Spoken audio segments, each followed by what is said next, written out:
Buenos días a todos, somos Entreguerras y esto es Informativo Geopolítico, unos minutos en los cuales intentaremos resumirte toda la actualidad geopolítica acaecida durante el 18 de septiembre de 2024.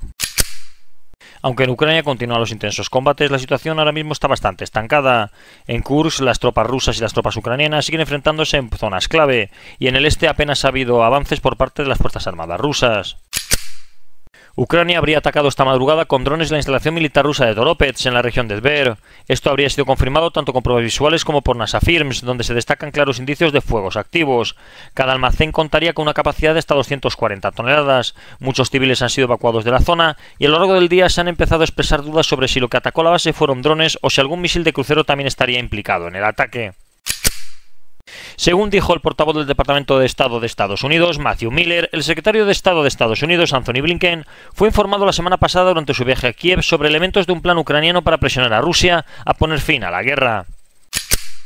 Según un informe de Wall Street Journal, basado en estimaciones de servicios de inteligencia occidentales y fuentes no reveladas, aproximadamente 1 millón de personas entre ucranianos y rusos habrían muerto o resultado heridas durante la invasión de Rusia a Ucrania, que ya ha durado más de 2 años y medio. Tanto Kiev como Moscú han evitado ofrecer cifras detalladas sobre las bajas militares. El Wall Street Journal mencionó que una estimación confidencial ucraniana de principios de este año situó las pérdidas de Ucrania en aproximadamente 80.000 soldados muertos y 400.000 heridos. Por su parte, las estimaciones occidentales sitúan las bajas rusas en hasta 200.000 muertos y 400.000 heridos. Estas cifras reflejan el elevado costo humano de la guerra y subrayan la magnitud del conflicto, que ha causado estragos en ambos países desde el inicio de la invasión a gran escala en febrero de 2022. En Oriente Próximo continúan los combates entre milicias palestinas y fuerzas armadas israelíes. De hecho, el ejército israelí ha anunciado la muerte de 4 soldados de las fuerzas de defensa israelíes tras intensos combates en Rafah. Pero sin duda la noticia del día ha sido las recientes detonaciones de dispositivos electrónicos en el Líbano, que han causado una grave crisis, con un saldo hasta ahora de 14 muertos y al menos 450 heridos solamente este miércoles, según ha citado el Ministerio de Salud del país.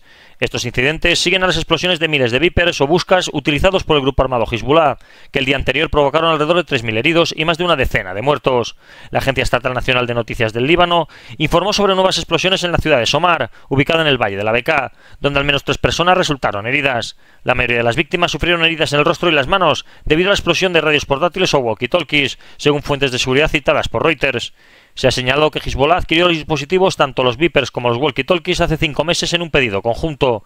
Las explosiones también se han producido en los suburbios del sur de Beirut y en el sur del país. Ante esta alarmante situación, el secretario general de Naciones Unidas, Antonio Guterres, ha expresado su profunda preocupación.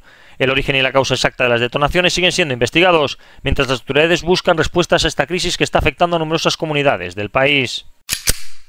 Los residentes del norte de Israel informan de un importante movimiento de equipo militar israelí, incluyendo tanques y artillería, hacia la frontera con el Líbano.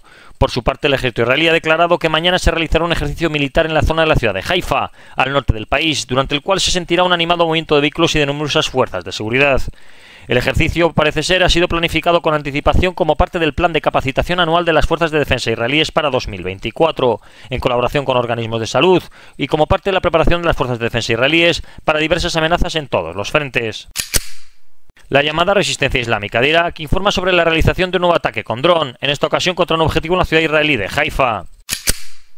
Durante la mañana del miércoles, el ejército israelí ha informado sobre el derribo de un dron sobre el conocido como Mar de Galilea, proveniente de territorio iraquí. En Europa, el presidente de Finlandia, Alexander Stubb, ha abogado por una reforma significativa del Consejo de Seguridad de las Naciones Unidas, destacando la necesidad de ampliar su composición y eliminar el poder de veto individual de los Estados miembros.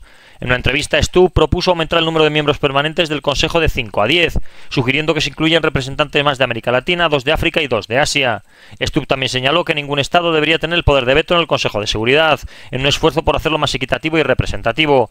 En particular, Estados Unidos ha mostrado su apoyo a la idea de conceder 2 asientos permanentes a países africanos. Además, Stubb sugirió que cualquier miembro involucrado en una guerra ilegal, como la invasión rusa de Ucrania, debería ser suspendido. Su mensaje es claro: si los países del sur global no obtienen representación adecuada en la ONU, corren el riesgo de distanciarse de la organización, lo que sería perjudicial para su legitimidad global.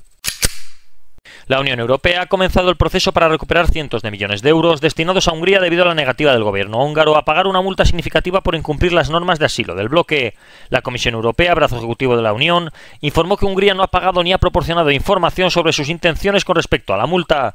Como consecuencia, Bruselas está tomando medidas para deducir 200 millones de euros de los próximos pagos del presupuesto de la Unión Europea, que estaban destinados a Hungría. El portavoz de la Comisión, Bala Sukhbari, explicó que tomará tiempo identificar qué parte de los fondos destinados a Hungría serán deducidas. Además, la Unión Europea ha solicitado un primer pago de las multas diarias acumuladas, que hasta el momento ascienden a 93 millones de euros. Las autoridades húngaras tendrán 45 días para realizar dicho pago.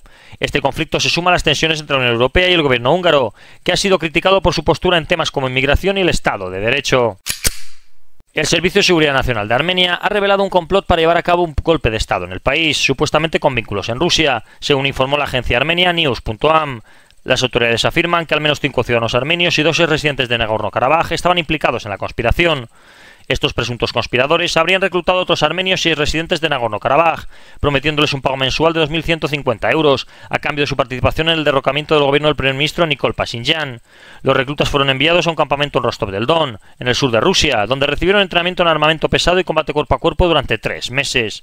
El Comité de Investigación de Armenia señaló que los reclutas fueron evaluados en función de sus opiniones políticas y sometidos a pruebas de polígrafo. Aunque algunos reclutas decidieron retirarse del plan tras conocer el objetivo final del entrenamiento, las autoridades armenias siguen investigando la identidad de los cómplices en Rusia. Según un nuevo informe de Microsoft, Rusia estaría utilizando vídeos falsos y cuentas falsas en las redes sociales para atacar a la vicepresidenta Kamala Harris, a medida que se acercan las elecciones presidenciales de los Estados Unidos. A partir de agosto, las campañas de influencia que la empresa ha estado rastreando comenzaron a producir contenido sobre Harris y su compañero de fórmula, el gobernador de Minnesota, Tim Walz. El cambio para centrarse en la campaña Harris-Walz refleja un movimiento estratégico de los actores rusos destinados a explotar cualquier vulnerabilidad percibida en los nuevos candidatos, escribió King Watts, director general del Centro de Análisis de Amenazas, en una publicación de blog que acompaña el informe.